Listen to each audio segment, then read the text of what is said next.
morning, everybody, and welcome to the Ill-Fated Wives of Henry podcast. I am delighted to be joined again by Clemmie Bennett, the author of The Apple and the Tree and a Tudor historian who I love to bits. How are you today, Clemmie? I'm very well, thank you. Thank you so much for having me back. I'm absolutely delighted because I absolutely love this book. I remember when you first brought it out and we started talking about it, and I remember just gushing over how much I love this book because it's one of those books where, because there's been so many movies and films and an other book that try to like either rewrite history or as yours does, a little alternative history, you kind of get a bit, is it going to be historically accurate or is it going to be more like a Hollywood interpretation of it? And yours is so historically accurate. Like, I absolutely love the amount of detail that you've gone into it, which is why we're going to be talking about it today. Thank you so much. So the first question is, this is your debut novel, which is set in England. It's set both in the modern times and it's also set in the early years of Henry VIII's reign, which is during his marriage to Catherine of Aragon, or Catalina de Aragon, as I like to say. And the main protagonist is Ella, as she tries to survive undetected in a completely foreign world to her. No one knows that she's time traveled. No one knows that she's not from this era, so she's got to try and play it cool. What was the inspiration behind The Apple and the Tree? And can you give us a little insight into what the writing process was like in terms of the research and how you felt you were going to be able to bring these characters to life? Well, for as long as I can remember, I wanted to write a novel. There's a big step between just wanting to write a novel and wanting to write a novel about something in particular. Big step. Writing a book is quite a long and lonely process. It's beautiful, but it's also quite frustrating. I'm a firm believer that a writer must care about the story. It must be a story that you would love to read again and again, because believe me, you will, about 50,000 times. Really, as simple as it sounds, this was the inspiration behind it all. I wanted to read a story about a modern girl, a regular average girl from the 21st century who would travel back in time to meet Henry VIII and everyone else. I wanted to read this story and I couldn't find it with all the layers that I wanted to see. So the societal layer, the religious layer, the human layer. I just couldn't find it as a reader, and so I decided to write it myself. As you said, I'm a history nerd, if you want to say it like this. And a lot of my life has been spent reading non-fiction books and visiting historical palaces and places and just researching the ways of the past and how it affects our present. And one day, one summer, I went with my friends to Eltham Palace just for a visit. It was their first time. It was my second time, and I was their self-proclaimed tour guide. So we had a blast, and in the garden, there's this tree that is shaped like a ball, and I remember telling my friend how amazing it would be to go there one day and read underneath that tree and perhaps fall asleep and wake up and suddenly there's Henry looking down at you. And this is what happened one day. So shortly after this, I picked up a pen and a notebook, and that notebook became two, three, four, 10 notebooks because I researched every aspect of life into the time. So, I'm talking clothing and food and drinks and what was available, what was not available, and all that kind of thing. How the society worked and how people thought and sport they played and religious calendar, like literally every aspect that I could think about. And I researched a lot on women's lives as well, how they dealt with their periods and pregnancies and childbirth and, all this. Feminism was not a thing back then. The word, but also the concept did not exist. So I really, really tried to look into what was life like for women back then, especially how they perceived themselves and their role in society. Obviously, the main character being a woman herself, for me, was very interesting to see the difference between her role as a woman in 21st century and her role as a woman in 16th century. And obviously, the research is never done. But yeah, once I felt like I had enough to get started, that's when Ella was born. So your main character, Ella, you say you wanted her to be like a regular woman. What kind of characteristics did you have in your mind when you first started researching and writing? Did you want her to be a certain kind of personality, like cheery or shy? Or what was it that you felt in your mind, that you saw in your mind as this is my main character? Oh, this is quite an interesting question, actually. Well, at first, I never told anyone that, but at first, Ella was meant to be called Alice, and she was meant to be a student, like a history student, which is why she would know so much about Tudors. And then I just changed all that and created the character of her grandmother. But at first, Ella was supposed to be someone very, like a bit of a loner, not someone who's super outgoing with many friends and everything. And as I said in the last question, like suddenly Ella was born. It's almost as if she had her life of her own. And I was writing and I had this idea in my head of who she was, but it was almost as if she was telling me, like, this is not who I am. This is not what I would do. And sometimes I would write a scene and I would just reread myself. What? This is not what I was planning to say at all. But yeah, it's almost as if it's what Ella wanted to say. And it's like she took control of the writing process. So what who she was supposed to be and who she was at the beginning of the novel and who she became, throughout the novel, it's a bit of a gray area for me because it clearly I think a lot of writers would be able to relate to that, but sometimes, yeah, sometimes the characters just take matters into their own hands, just saying like, no, this is not who I am. I'm just exactly like this. And so, yeah, very, very soon it felt like I had less control over her personality than I thought I would. I think that's a brilliant answer because you talk a lot about these women characters in having their own kind of sense of self in your mind of saying, this is what I want. Don't do what you were going to do. This is what I want. And that's one of my favorite aspects of your novel is the portrayal of these often overlooked or mischaracterized historical figures, such as Catherine of Aragon, Bessie Blount, and sometimes even lesser known women in the book, which I'm not going to spoil. We want the listeners to go in not knowing everything. And we've seen examples of these women throughout history, especially with the likes of Bessie Blount, who has been slandered and over exaggerated in literature. We've seen her, being portrayed as, this betrayer for Catherine, and in other accounts, she's been seen as a victim. However, you've given each of the women in these books, whether you like them or not, and I'm glad we can't kind of tell. I certainly could. I could tell with Catherine because I think we both agree Catherine is absolutely mega queen. She's the goat.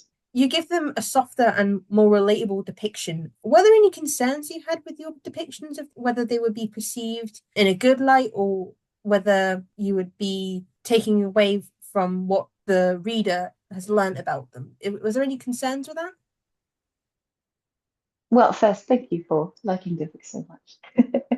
This is very much a two-part question, so I'll just focus on the first part first. I cannot say I had concerns on how people would perceive my version of Catherine of Aragon and Bessie Blount and Elizabeth Howard, first because I thought my novel would go completely unnoticed.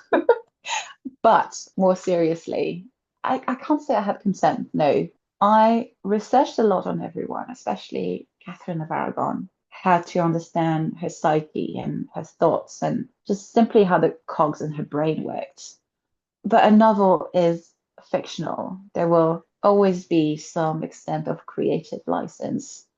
My only concern was to be true to these women, also to the male characters, to be honest. I wanted to be true to Henry VIII and Charles Brandon and everyone else that can be met through the pages. It's always wonderful, when historical characters are talked about and remembered through books and movies and TV shows.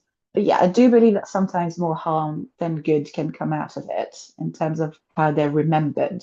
There are many things that we still don't know about X or Y historical figure, especially from the 16th century.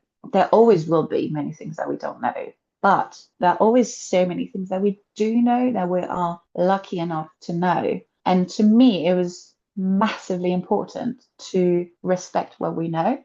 Historical figures, they're not simply a 500-year-old portrait on Wikipedia or historical or a history book at school. They were actual people, and I think this is what some people tend to forget now. They were actual people with lives and hopes and dreams, fears and qualities and flaws.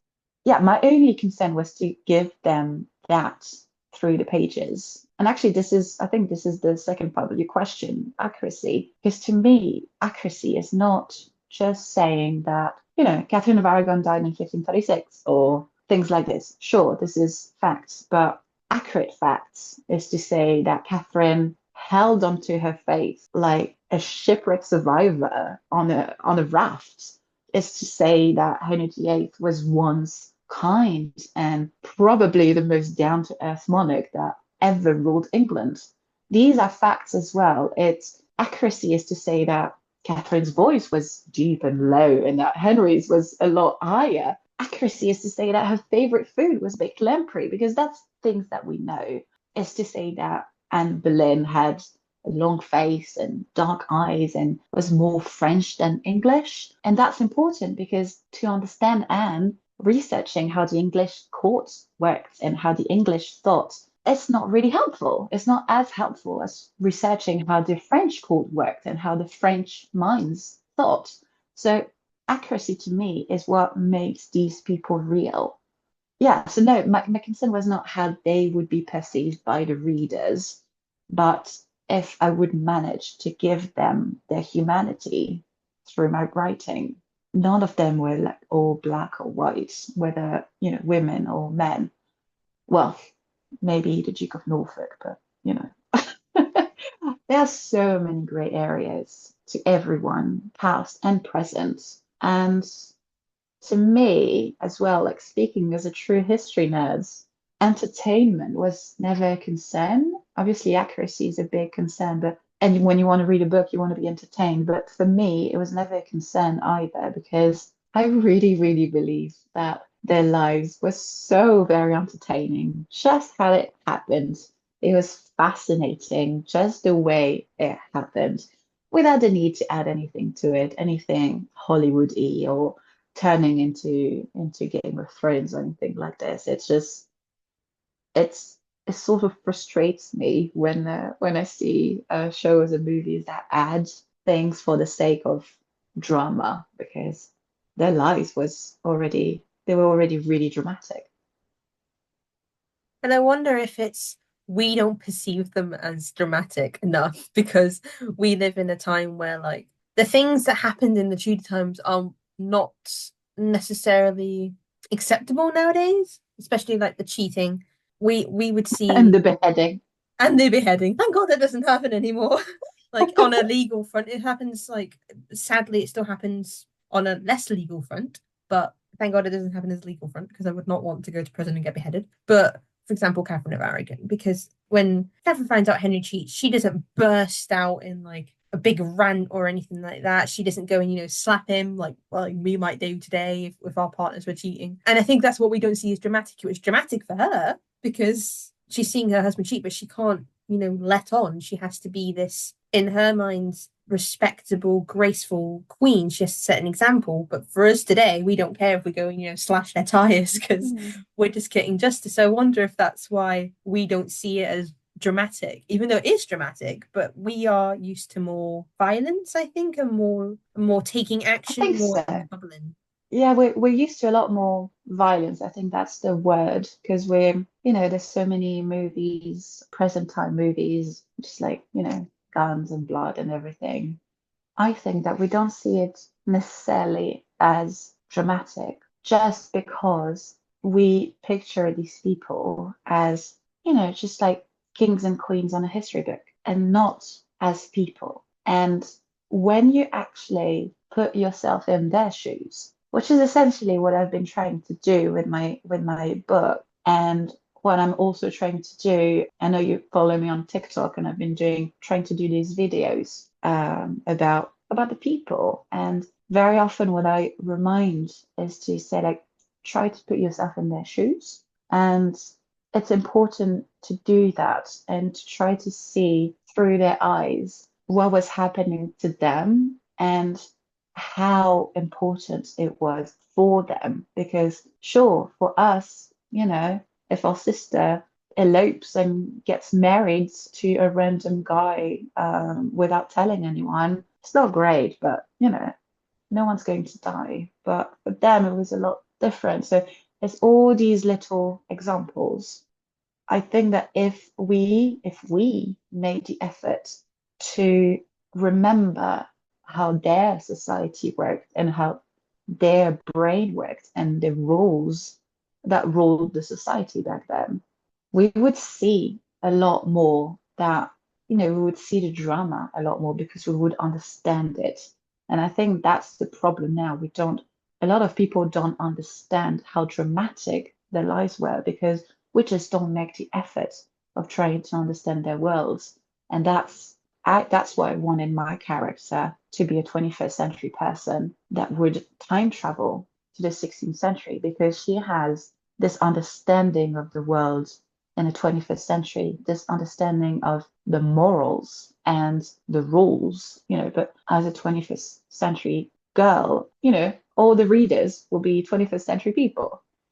In that sense, whether you are similar to Ella or not as a person, personality wise, in that sense, she's relatable because she was born the same century as the readers. But then I wanted to show the shock of changing centuries and slowly but surely how she goes from that's mental, what is happening?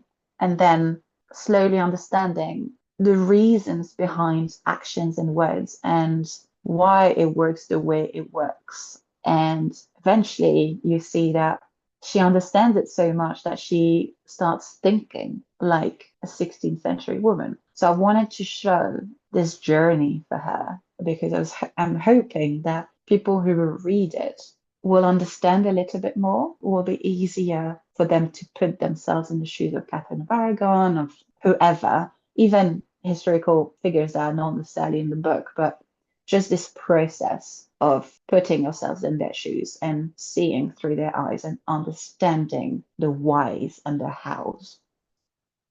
Was there a specific character, if we take away, Henry VIII and Catherine of Aragon, two characters that we arguably want to understand on a deeper level, that we want to know personally, was there any of the perhaps lesser known figures, or in this case side characters of your book, that you felt, wow, I really want this lady or this man to get seen on a deeper level, not just see what we read in books, so we can understand why he did what he did, or what she did? Ooh, this is a really fun question. I think there's a bunch of supporting characters in the novel, and I don't want to pick a character that is too late in the novel because that would spoil the story. I wanted to show a light on some people that don't necessarily come up when we research the Tudors. It's not necessarily about understanding them better, more about knowing that they existed.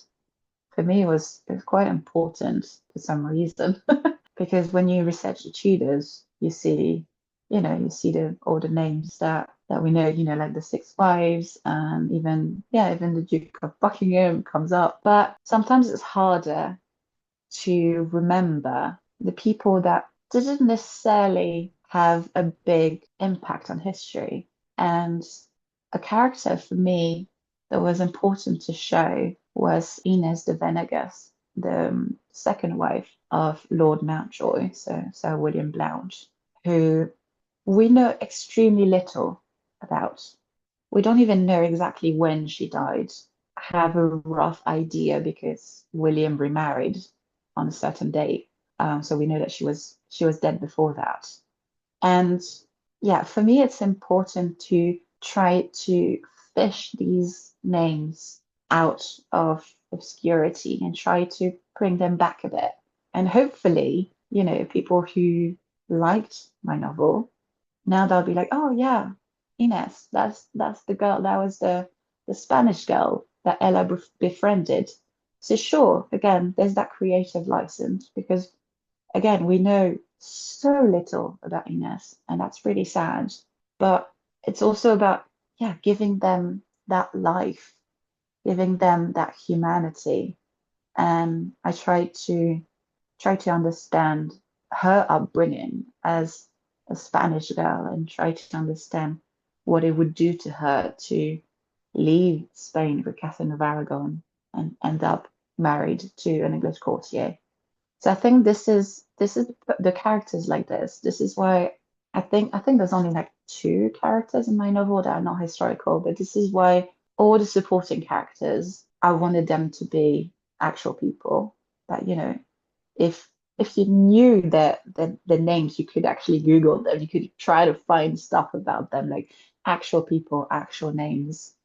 Yeah, for me that was the important bit. And I think I've might have answered not your actual question, but something else. But for me, this is yeah, this was the important bit. So obviously, for those who have read your astonishing novel, which if you haven't, buy a copy right now, please, because you will not Yes, regret please. it. You will devour it like I did. I bought it on the Thursday, and by the Friday it came on the Amazon. It was already read by midnight. I think I messaged Clemmie quite late and said I love this book, but I'm like mad at you that you've not wrote more books. For those who have read the novel, it concludes in, I'm not going to spoil what happens, anything like that, but the ending is quite juicy. It leaves you wanting more. And you can now say that you have a sequel in the works, which I'm super, super excited about. Can you tell me what the response has been like towards the novel? And in terms of the sequel, have you got an idea in your mind of how you want these characters' stories to end and how you want them to look like? Because obviously, for some people, they might want historical accuracy. They might want you to end it in a certain way. Whilst for you as a writer, you might think this does happen, but I feel it's right that it ends this way. Well, so yes, it does end on a cliffhanger. I think that's the word. It was always my intention to have a sequel, just to put that out there. But because The Apple and the Tree was my first novel, was my debut novel, let's just say it's a learning curve. I just didn't really think about marketing it as a first part of a bigger story, but it was always there. It was a bigger story. So yes, sequel is in the works. And overall, the response has been amazing. I mean, it's my first novel, it's self-published, and it's also written in my second language, some French. And just seeing that readers liked it is an incredible feeling, like knowing that people that have never met, hold my book in their hands and have it on their bookshelf. For me, it's wonderful because Ella is not just mine anymore. She's out of my head. And you've read the novel, you see that Ella is not the typical heroine. Like, yeah, she's not the perfect main character that does no wrong. So some readers like her and some don't, and that's wonderful to me. And yeah, just the fact that she's not in my head anymore. She's real. This is amazing. And I guess the best response I've had is on the historical research and the accuracy because it's been noticed and it's been praised even by Dr. Owen Emerson. And I mean, if you love the Tudors, if you love Anne Boleyn, it's impossible for you to ignore who that wonderful man is. So I could have never imagined it, not in my wildest dreams. So yeah, response have been very positive. And in terms of the ending of the sequel, I know what's going to happen. Choices have been made, but as you know, I don't think I'm spoiling anything by saying that. It's a time traveling novel, so as soon as Ella time travels, it's like a different reality. So yeah, not every reader might, like how the sequel ends, but it makes sense to me. Yeah, I'm quite excited about this sequel, and I just cannot wait for it to be out. Before we sign off, Clemmy, I want to ask you, for those who haven't read your book and have just stumbled on this interview by chance, just found it on YouTube or Spotify, can you give us a one line sentence to pitch to future readers of why they should read this book? I'm not going to be very original on that, but on the back of my book, it says, if you could change history, should you? And I think this is exactly what the book is about. Everyone thought about it at some point, changing history, traveling back, changing the world for the better. Or I don't know, maybe I'm weird and it's just me, but I think a lot of people probably thought about that. And the whole point of the book is, would you do it, but also should you do it? And I think it's a good question to ask yourself, and hopefully that book helps. Well, I must say that is a great pitch because a lot of people probably have read about the Tudors and gone, God, if I could just go back and tell Andelin what happened, or if I could go back and find this historical artifact and it would change the world, would the world still be the same? Would it still be, the history that we know and love and sometimes hate, especially with certain people in Henry VIII's reign? And we love to But hate. that we love to hate, absolutely. So I would like to thank you so, so much, Clemmie, for joining me yet again. You're always welcome back for another interview, and hope you've had a lovely day. Thank you so much for having me. I loved it. Thank you so much. Thank you. This is the Ill Fated Wives of Henry VIII signing off. Thank you and have a lovely day.